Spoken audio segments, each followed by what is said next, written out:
गुरुग्राम में बीजेपी किसान मोर्चा के राष्ट्रीय कार्यकारिणी की बैठक जारी है। बैठक के पहले सत्र के लिए केंद्रीय कृषि मंत्री नरेंद्र सिंह तोमर गुरुग्राम पहुंचे हैं। बीजेपी के राष्ट्रीय अध्यक्ष जेपी नड्डा भी इस बैठक में शामिल होंगे। बैठक में देश भर से आए बीजेपी किसान मोर्चा के प्रतिनिधि शामिल हुए हैं और बैठक में कृषि से जुड़ी पार्टियों की नीतियों पर मंथन किया जाएगा।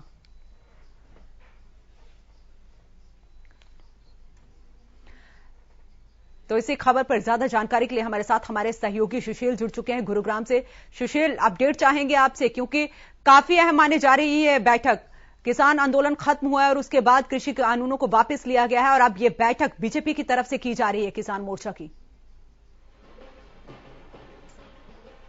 बिल्कुल अनु, बता दें अभी अभी मेरे पीछे आपने तस्वीरें देखी होगी कि यहाँ बीजेपी की राष्ट्रीय संगठन मंत्री बीएल संतोष यहाँ पहुंचे हैं। वो भी इस बैठक में शिरकत कर रहे हैं और अंदर कृषि मंत्री, केंद्रीय कृषि मंत्री नरेंद्र सिंह तोमर जो पूरे देश से जो किसान मोर्चा के पदाधिकारी आए हुए हैं उन सबको संबोधित कर रहे हैं, उनसे वार्तालाप कर रहे हैं और साथ ही उनसे फीडबैक ले रहे हैं कि किस तरह से, किस रणनीति के तहत वे जन जन तक जाएंगे। अनु 200 के करीब में पदाधिकारी किसान मोर्चा के यहाँ पहुंचे हैं पूरे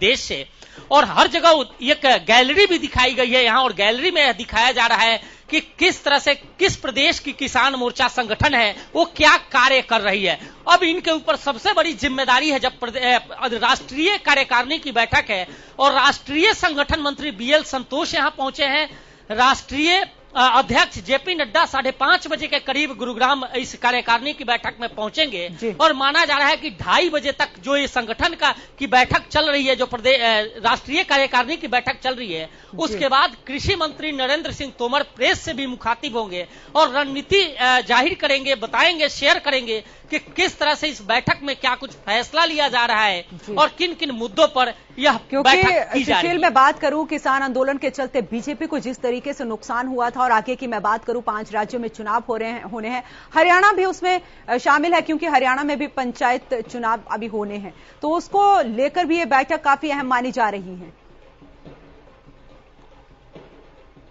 निश्चित तौर पर देखिए, किसान आंदोलन के बाद, किसान आंदोलन की समाप्ति के बाद एक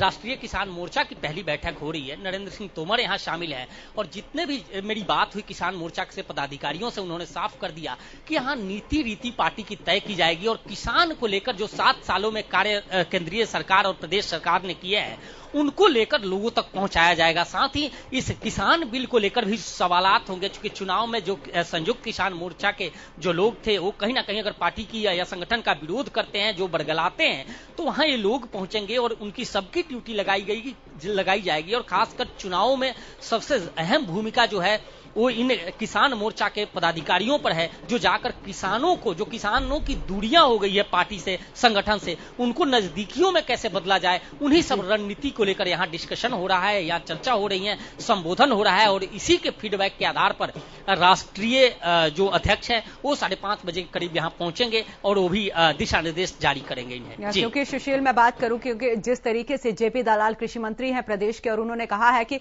हमेशा बीजेपी ने किसानों के हित में काम किया है और अब जन जन तक जो किसान हितैषी नीति है उनको किसानों तक पहुंचाएंगे।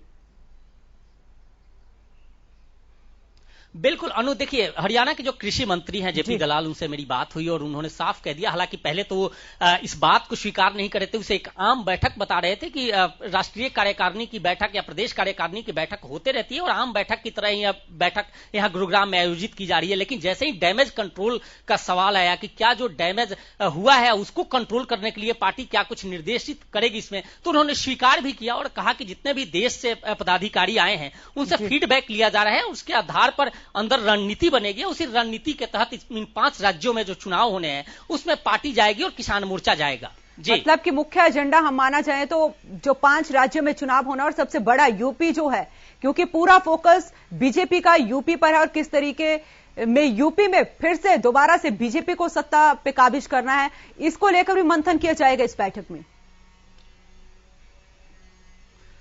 निश्चित तौर पर देखिए, किसान आंदोलन में सबसे ज्यादा प्रभावित रहा तो पंजाब, हरियाणा और उत्तर प्रदेश, और ऐसे में पंजाब और उत्तर प्रदेश में चुनाव होने हैं और पश्चिमी उत्तर प्रदेश में जिस तरह से हाल ही में जो रैलियां आयोजित की गई है उसमें जो एसकेएम के नेता रहे राकेश टिकैत, उन्होंने भी जिस तरह से बातचीत की थी, जिस तरह से संबोधित किया था और जो कुछ परिदृश्य दिख रहा है उसके मद्देनजर इस बैठक में माना जा रहा है कि उसको लेकर जरूर कोई विशेष रणनीति यहां तैयार होगी और जिस रणनीति के तहत पार्टी उन राज्यों में, जिन राज्यों में चुनाव हो रहे हैं और जहां किसान आंदोलन, कृषि बिल और किसानों से जुड़े हुए मुद्दे अहम है, वहां पार्टी के पदाधिकारी पहुंचेंगे, पार्टी के नेता पहुंचेंगे और उसको जो दूरियां बढ़ी है उसको नजदीकियों में तब्दील करने के लिए जो प्रयास हैं, जो कोशिश है, उसके तहत यहां कुछ दिशा निर्देश राष्ट्रीय अध्यक्ष के द्वारा दिया जाएगा। जी। और सुशील, बात करूं कौन कौन से बड़े चेहरे, कृषि मंत्री नरेंद्र सिंह तोमर शामिल हुए हैं, जेपी नड्डा शामिल हुए हैं, उनके अलावा और कौन कौन से बड़े चेहरे इस बैठक में शामिल हो रहे हैं? देखिए, शुरुआत 10:30 बजे के करीब में केंद्रीय कृषि मंत्री नरेंद्र सिंह तोमर ने इसकी की है, बैठक की शुरुआत की है। करीब 200 के आसपास जितने पदाधिकारी हैं किसान मोर्चा के पूरे देश से, वो यहां आए हैं। किसान मोर्चा के राष्ट्रीय अध्यक्ष जो राजकुमार चाहर हैं, जो सांसद है राजस्थान से, वो यहां पहुंचे हैं। प्रदेश के जो किसान मोर्चा के हैं वो पहुंचे हैं और राष्ट्रीय संगठन मंत्री बीजेपी के बीएल संतोष यहां पहुंच चुके हैं। और उसके बाद माना जा रहा है कि 5:30 बजे के करीब में बीजेपी के राष्ट्रीय अध्यक्ष जेपी नड्डा यहां पहुंचेंगे और यह भी माना जा रहा है कि हरियाणा के प्रदेश अध्यक्ष भी उसी समय यहां शिरकत करेंगे। जी। कब तक सुशील ये बैठक चलेगी, कुछ अपडेट है आपके पास? बिल्कुल, देखिए 2:30 बजे के करीब प्रेस वार्ता आयोजित की गई है जिसमें केंद्रीय कृषि मंत्री नरेंद्र सिंह तोमर प्रेस से मुखातिब होंगे और इस बैठक को लेकर अपनी बात रखेंगे और उसके बाद नेक्स्ट जो सेशन है उसमें समाप्ति के दौरान 6 बजे के करीब में जो जेपी नड्डा हैं उनका संबोधन होगा और उसके बाद इस बैठक की समाप्ति की बात की जा रही है। 1 दिवसीय बैठक है और 6 बजे तक यह बैठक